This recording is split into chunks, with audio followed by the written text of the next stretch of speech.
નમસ્કાર, હું છું કેતલ અને આપ જોઈ રહ્યા છો CB24।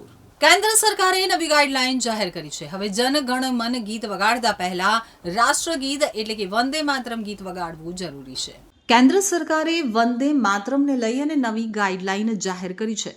ગૃહ મંત્રાલયના આદેશ અનુસાર હવે જ્યારે વંદે માતરમ કોઈ સરકારી કાર્યક્રમ, સરકારી શાળાઓના કાર્યક્રમો અથવા અન્ય ઔપચારિક આયોજનમાં વગાડવામાં આવશે ત્યારે તેના સન્માનમાં દરેક વ્યક્તિનું ઊભા રહેવું ફરજિયાત રહેશે।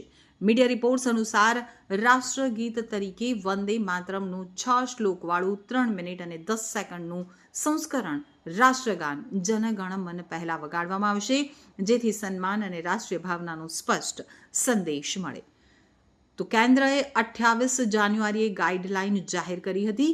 10 પાનાના આદેશમાં સરકારે એમ પણ જણાવ્યું છે કે જો રાષ્ટ્રગીત અને રાષ્ટ્રગાન એક સાથે ગાવામાં આવે કે વગાડવામાં આવે તો વંદે માતરમ પહેલા વગાડવામાં આવશે અને આ દરમિયાન ગાનારા કે સાંભળનારાઓએ સાવધાન મુદ્રામાં ઊભા રહેવું પડશે।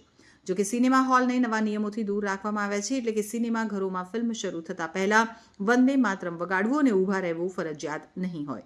અધિકારીઓ અનુસાર આ નવા નિર્દેશો વંદે માતરમના સન્માનની સ્પષ્ટ દિશા પ્રદાન કરવા માટે બનાવવામાં આવ્યા છે।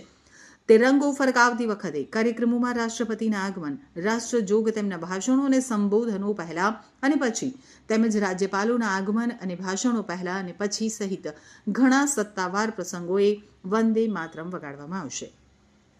સિવિલિયન પુરસ્કાર સમારોહમાં જેમ કે પદ્મ પુરસ્કાર સમારોહ અથવા આવા કોઈ પણ કાર્યક્રમમાં જ્યાં રાષ્ટ્રપતિ ઉપસ્થિત હોય ત્યાં પણ વંદે માતરમ વગાડવામાં આવશે।